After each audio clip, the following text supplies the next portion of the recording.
Walsh here. Trump and Afghanistan. We'll talk about it when Freedom returns at 5.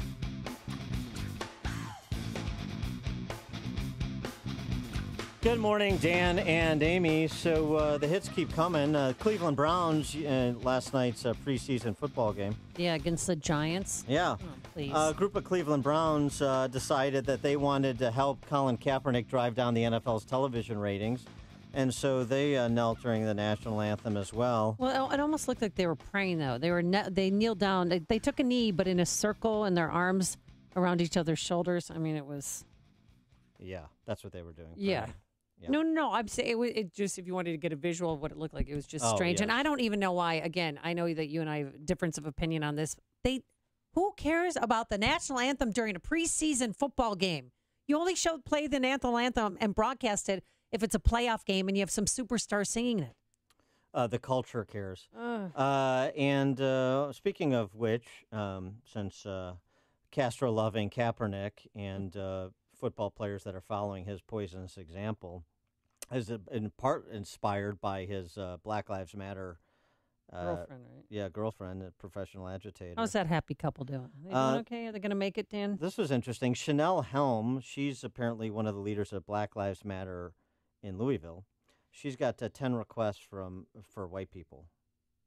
Hey, white people, if you don't have any descendants, will your property to a black or brown family, preferably one that lives in generational poverty.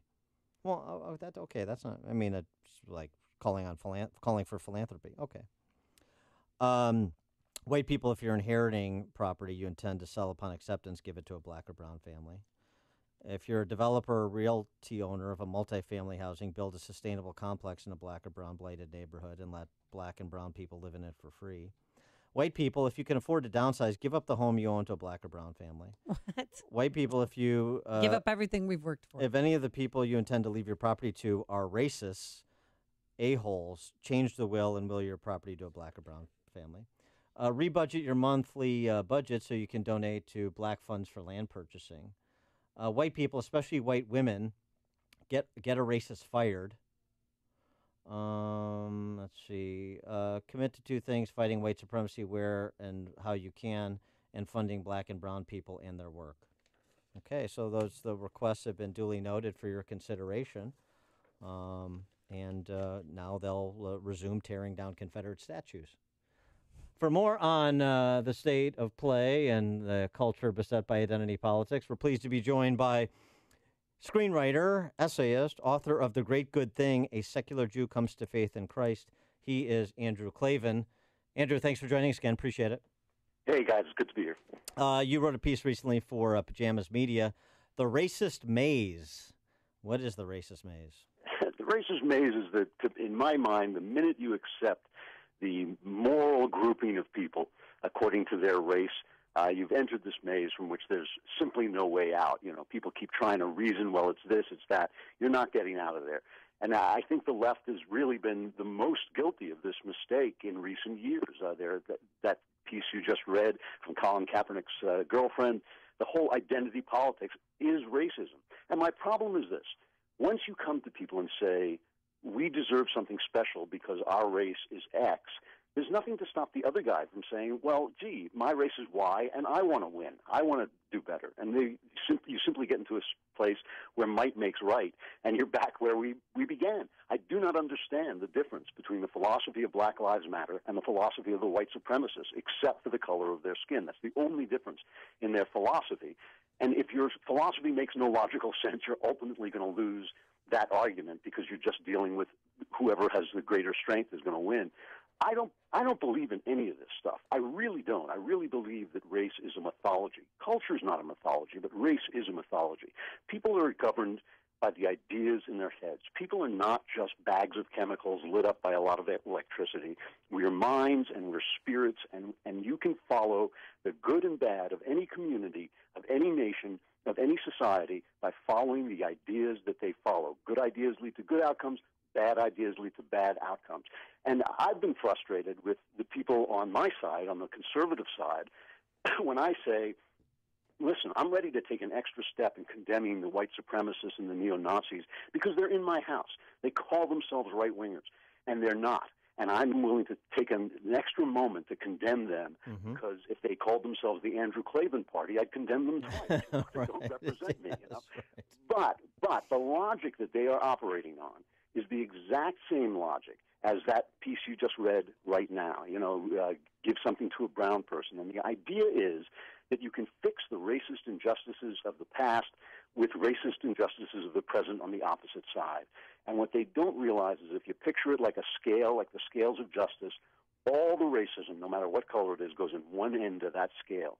And all of treating people as if they were spiritual beings who are governed by ideas goes in the other side of that scale. And I just think when I see these, Antifa people and the Black Lives Matter people fighting with the neo-Nazi people, I feel like I'm watching Iraq and Iran at war. I don't care who, I hope they both lose, basically. Mm-hmm. Well, what do you think of, did you watch in Charlottesville last, I believe, 2 Fridays ago when they lit their tiki torches and were walking through the campus saying, "You will not replace us"? Yes, I did. Wasn't that unsettling? They make me sick, I think that they're the worst people in the country, but they're just as bad as they are just as bad as the guys who went and beat up people in Berkeley, or the people who went and killed police in Dallas in the names of their philosophy. Of course, I despise these right-wing people, and I think. And by the way, the press is absolutely hysterical in their anti-Trumpism, but I do think Donald Trump could have handled that situation a lot better, because some of those people support him and some of those people take shelter from him. And he needs to point out that if all he has to say is, look, if you want to be in favor of my administration, if you want to make America great again, you got to leave this stuff behind, Like if you were doing it yesterday, don't do it today, don't do it tomorrow, and follow us into a new great America that's not going to have the problems of the past. Those are the kinds of speeches.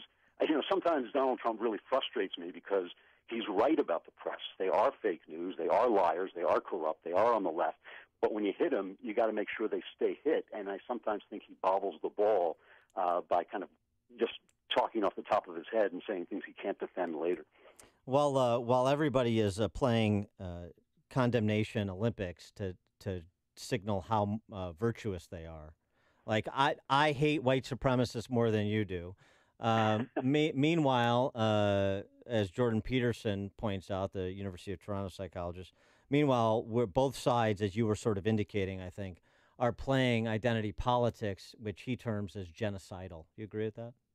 Yeah, of course of course it is, because ultimately, if that's what we're doing here, if it's not e pluribus unum, if we're not all coming together under the American creed and saying, look, I don't care what color your skin is. I don't care, what name you call God. If we're marching to the American creed, we can all march together. When we're not saying that, then we're just the same as Europe was for 2,000 years, killing each other because, your name is Francois and my name is Mike. The state of play in a world that is divided by nationality. We've had that world. Europe was a beautiful thing at its height. It created some of the greatest culture in the world, but it was also 2,000 years of internecine warfare. And the reason for that was the kind of racial nationalism that made the Franks into the French and the Angles into the English. We rejected that here from the very start. We may have taken our customs from England, great. We may have taken our governance from English law, terrific. But from the very start, we said that we were going to be one people just sheltered under a single creed. The blacks got screwed. They got screwed in that. I get it. But the past can't be fixed. I wish it could. If I could go back into the past and get rid of slavery, I would. I don't have that power. Neither does anyone else. We're all born past that time, and we've got to move on. We just have to. There is no other choice. Yeah, what do you think of all these statues being taken down? Some legally, some illegally. I'm spiritually against it. I would rather see more statues put up. I would rather see more information put out. I understand the discomfort people might feel, but to be honest with you, those statues were there during the entire presidency of Barack Obama, and no one said a single word. So that says to me that this is not about statues. This is an attack on the founding and the history of America, on people's sense of patriotism and belonging. In the end, this is a local question, right? In the end, I think localities have the absolute right to get together in a democratic way and decide what they want. But when I see them being removed in the middle of the night, and when I see Baltimore, where a black kid is lucky if he can live to 16 without getting shot, wasting their people's money taking down a statue, something made of bronze or stone. I just think that this is not what this is about. This is a distraction. It's a nonsense that is governed by people who really don't like this country very much and who have a vision of this country that it's all been one big mistake. I mean, I saw a woman on, I think it was on CNN, the other night, saying, we have to take down statues of George Washington and Thomas Jefferson. They owned slaves. Well, frankly, without George Washington and Thomas Jefferson, we wouldn't even have the concept that made the slaves free. I think we have to, understand that people lived in their time and saw what they saw, just like we do now.